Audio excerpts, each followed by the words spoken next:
Hola, yo soy Emil y les doy la bienvenida a Teorías y Conspiraciones.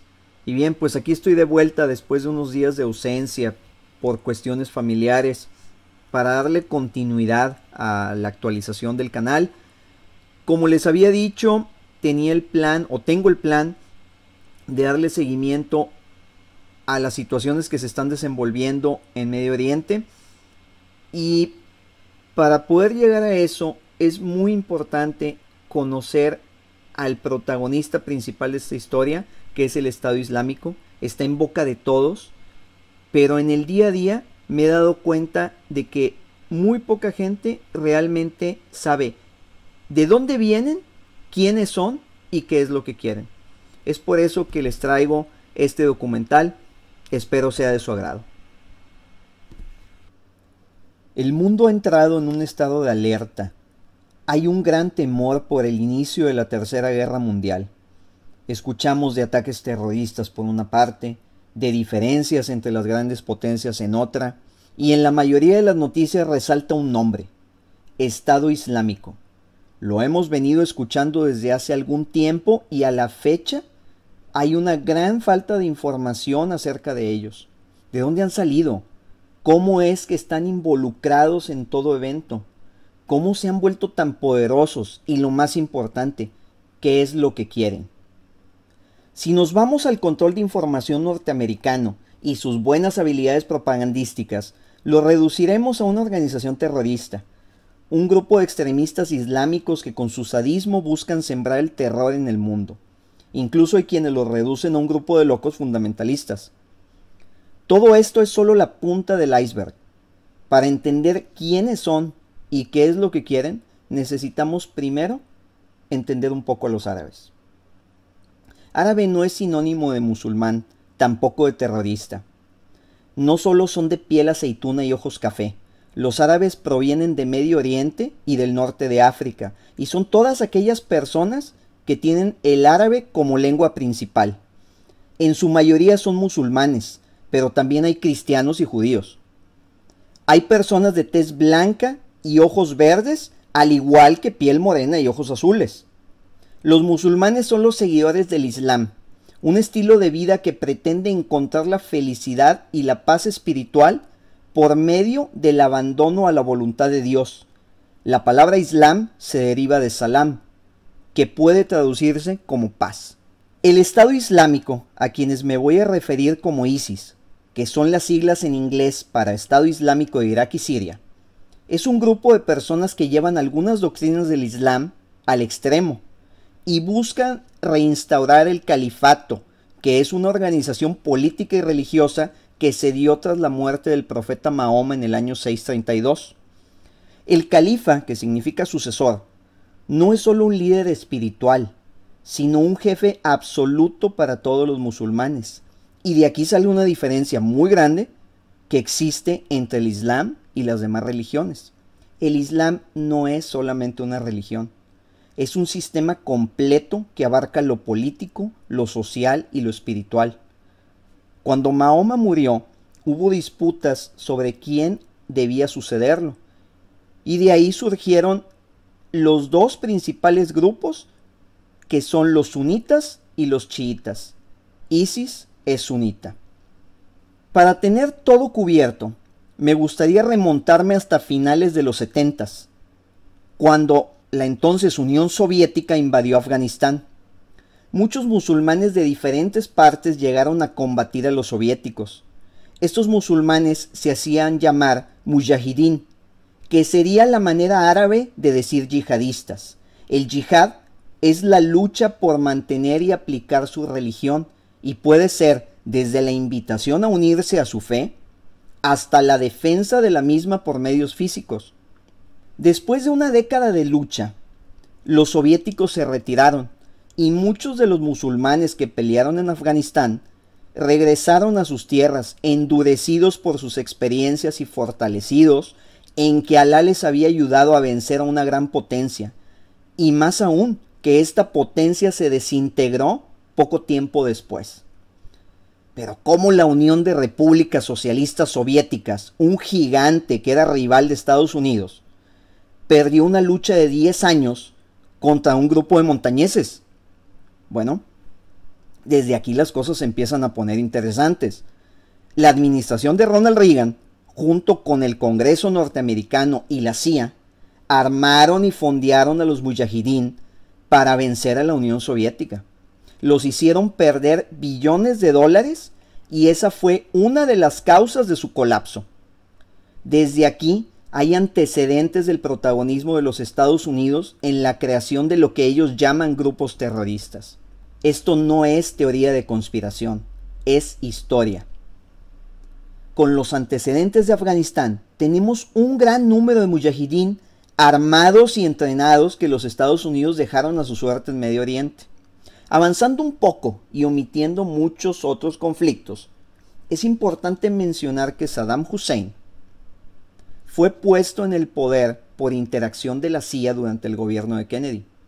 Esto al resultar Abdel Karim Qasem una amenaza a los intereses norteamericanos en Medio Oriente. Conocemos la historia de cómo Hussein después fue removido por el mismo gobierno que lo puso, o dicho de otra manera, cuando terminó su vida útil para quienes lo colocaron. A finales de los 90, un jordano de nombre Abu Musab al-Zarqawi, que había peleado en Afganistán, inició un grupo llamado Jamaat al-Tawhid wal Jihad, que sería algo como Organización de Monoteísmo y Yihad, la que más tarde, en 2004, se llamaría Al-Qaeda de Irak, tras oficialmente rendirle pleitesía a Osama Bin Laden. En ese mismo año, en un campo prisión llamado Buqa, administrado por el ejército de Estados Unidos, Ibrahim Awad Ibrahim Ali al-Badri al-Samarrai, quien después adoptaría el nombre de guerra Abu Bakr al-Baghdadi, se relacionó por primera vez con Abu Ahmed y exgenerales del régimen de Saddam Hussein. Se presume que Bakr es un iraquí con un doctorado en estudios islámicos en la Universidad de Bagdad. Hay teorías que se basan en información supuestamente liberada por Edward Snowden, que sostiene que Bakr es un agente encubierto del Mossad. Sin embargo, esa es una línea que no voy a seguir. El ambiente que proporcionaba la prisión de Buqa era algo que no podrían haber obtenido en otra parte, pues podían reunirse frente a frente bajo la protección del ejército estadounidense. Esto les sirvió para planificar tranquilamente lo que harían después. Hay testimonios que describen a Bakr como un hombre callado, pero de mucho respeto. Imponía incluso ante los soldados que lo custodiaban. En 2006, Al-Qaeda de Irak cambia su nombre a Estado Islámico de Irak. Ese mismo año, tras la muerte de Musab, lo sucede Abu Omar al-Baghdadi, quien es asesinado en 2010 por un ataque con misil a la casa donde se escondía. Es entonces cuando asume el poder Abu Bakr al-Baghdadi. Hasta aquí tenemos una mejor idea de cómo se ha venido organizando ISIS, pero aún no vemos cómo se ha hecho tan fuerte, cómo se ha armado. Así que vamos a hablar un poco de Obama y su primera intervención significativa, que fue en la Revolución Libia. En este país, y con el respaldo de la OTAN y los Estados Unidos, los rebeldes libios capturaron a Muammar Gaddafi y lo ejecutaron. Estos mismos rebeldes incluían en sus filas a muchos yihadistas de Al-Qaeda de Irak. Como nota adicional, antes de la intervención de Estados Unidos y de la OTAN en Libia, este país tenía el nivel de vida más alto de todos los países de África. Tras la caída de Gaddafi, las armerías libias fueron vaciadas y las armas, que incluían misiles antitanques y antiaéreos, fueron enviadas a Siria a través de Turquía. Este armamento llegó a manos de los rebeldes sirios, entre los cuales había yihadistas de Al-Nusra, que es la rama de Al-Qaeda en Siria. Esto último lo confirma el coronel Abdel Basset al-Tawil, comandante del Frente Norte del Ejército Libre Sirio, en una entrevista que dio a Al Jazeera en junio de 2013. También expresa su deseo de ver una Siria gobernada bajo la ley Sharia. Un año antes, Reuters reportaba que la mayor parte de la línea de comando del Ejército Libre Sirio estaba dominada por extremistas islámicos. Y el New York Times reporta ese mismo año que la mayoría de las armas enviadas por Washington a los rebeldes sirios acababa en manos de los yihadistas. Esto continuó por al menos 2 años más sin que el gobierno estadounidense hiciera algo al respecto. Agregado a todo esto, el general retirado de Estados Unidos, Tom McInerney, dice: en Siria respaldamos a la gente equivocada, así que ayudamos a formar a ISIS. Siria ha sido durante muchos años un punto de interés para los Estados Unidos y sus socios, pues es el único obstáculo para crear una línea directa de abastecimiento de petróleo desde Kuwait e Irak hacia Turquía o con salida al Mediterráneo. Además, Assad mantiene un gobierno secular en Siria, y en ese país los bancos Rothschild no tienen presencia. En 2013, la ciudad siria de Raqqa quedó en completo control de ISIS. Más tarde, en 2014, ISIS tomó Mosul, la segunda ciudad más grande de Irak. Entre las ganancias se estima que se adjudicaron más de 420 millones de dólares y grandes cantidades de vehículos y armamento. Finalmente, el 29 de junio de 2014, cambian por última vez su nombre a Estado Islámico y proclaman a Abu Bakr al-Baghdadi como califa. A lo largo de este programa hemos visto cómo de manera directa o indirecta el gobierno de los Estados Unidos junto con sus socios ha respaldado, fomentado, financiado y armado a este grupo desde sus inicios. Cómo han ganado fuerza por el mismo apoyo y al tomar posiciones estratégicas donde se adjudicaron dinero, bienes, armamento y vehículos. Es importante mencionar que de muchas de las posiciones capturadas venden el petróleo, principalmente a Turquía, y se estima que esto se traduce en ganancias de hasta 2 millones de dólares por día. Sin embargo, no hay ninguna sanción a Turquía o a los bancos involucrados en las transacciones.